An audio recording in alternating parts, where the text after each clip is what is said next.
Kurma Kuliah Ramadan. Bismillahirrahmanirrahim.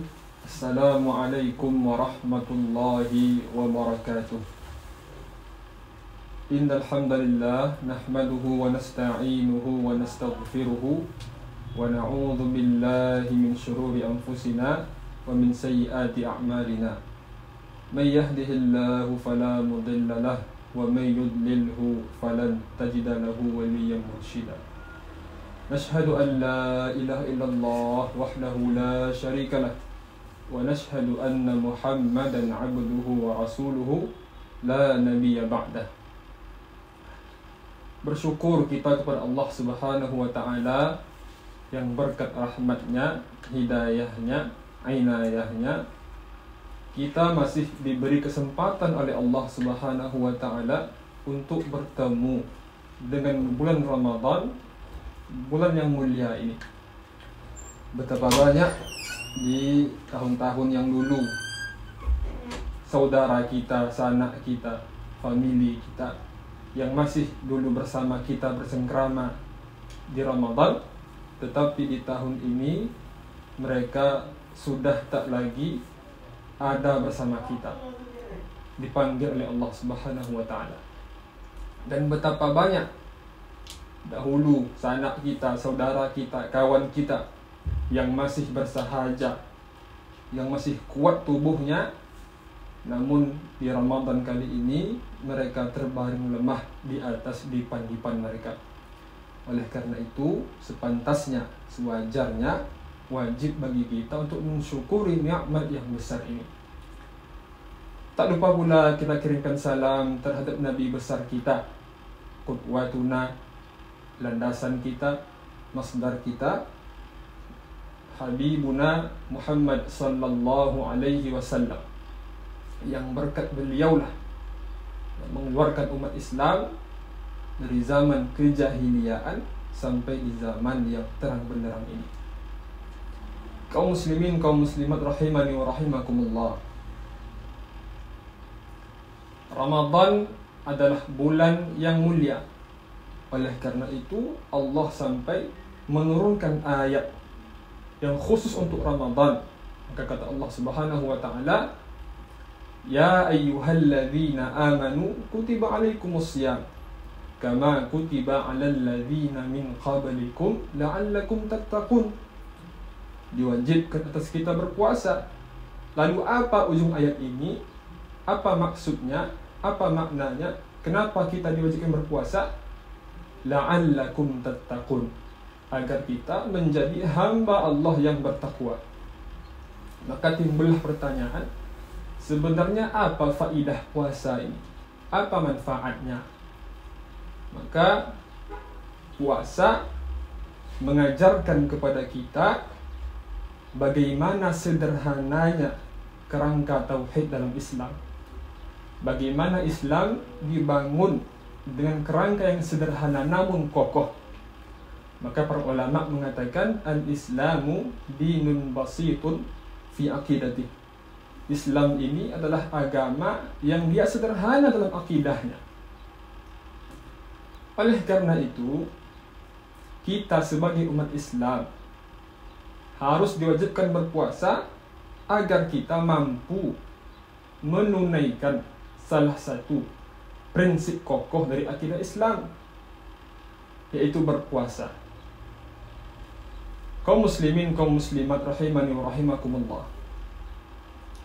Dalam berpuasa Allah mengajarkan, memberitahu kepada kita bahwa sesungguhnya manusia ini benar-benar dhaif, diciptakan dengan lemah. Hal ini senada dengan firman Allah Subhanahu wa taala, wa khuliqal insanu dha'ifa. Maka puasa inilah pembelajarannya agar kita sadar bahwa manusia ini benar-benar makhluk yang dhaif, muftaqirun ila Allah Subhanahu wa taala. Kemudian ketika kita berpuasa, dari mulai tulu'il fajri, mulai dari terbitnya fajar, ila ghurubis syamsi, sampai nanti terbenamnya matahari, dari adzan subuh hingga adzan maghrib, tentu kita akan merasa lemas. tentu kita akan merasa lapar, akan merasa kantuk. Maka di sini Allah mengatakan wa huwa yut'im wa la yut'am, bahwa Allah lah yang memberikan makan dan Allah tidak butuh diberikan makan. Dalam ayat lain, ma uridu minhum min rizqin wa ma uridu ayut'imun, bahwa Allah tidak butuh diberi makan. Wa huwa ar-razzaqu dzul quwwatil matin, dan dialah yang Maha Pemberi rezeki.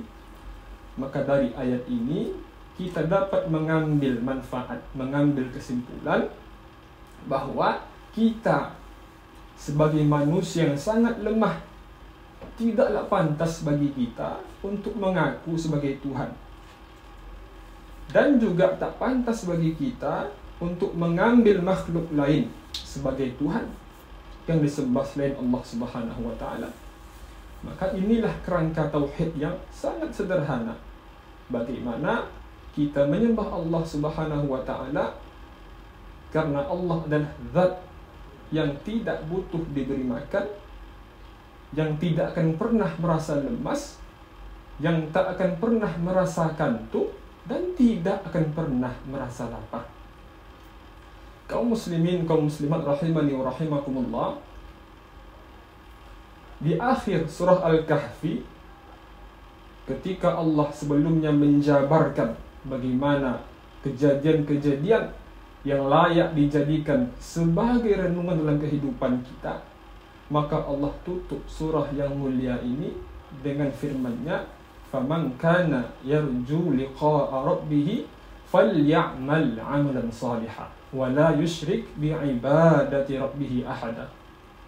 Maka Allah katakan, siapa yang ingin bertemu dengan Allah, meraih ridhonya Allah, falyamal 'amalan shalihan, maka hendaklah dia beramal yang saleh, wala yusyrik bi'ibadati rabbih ahada, dan hendaklah janganlah dia mensekutukan Allah dalam peribadatan dengan sesuatu apapun. Dari ayat ini berpuasa mengajarkan kita bahwa kita harus mendirikan puasa ini dengan niat ikhlas karena Allah Subhanahu wa taala. Puasa juga mengajarkan kita bagaimana kita benar-benar menyadari bahwa segala amalan kita, segala perbuatan kita harus dilakukan khalisatan lillah. Maka puasa ini dikatakan, siapa yang mendirikannya imanan wahtisaban, yang mendirikan puasa dengan iman, sepenuh-penuh iman karena Allah Subhanahu wa taala, dan wahtisaba, dan benar-benar mengharapkan ridha Allah Subhanahu wa taala, ghufira lahu ma taqaddama min dhanbi.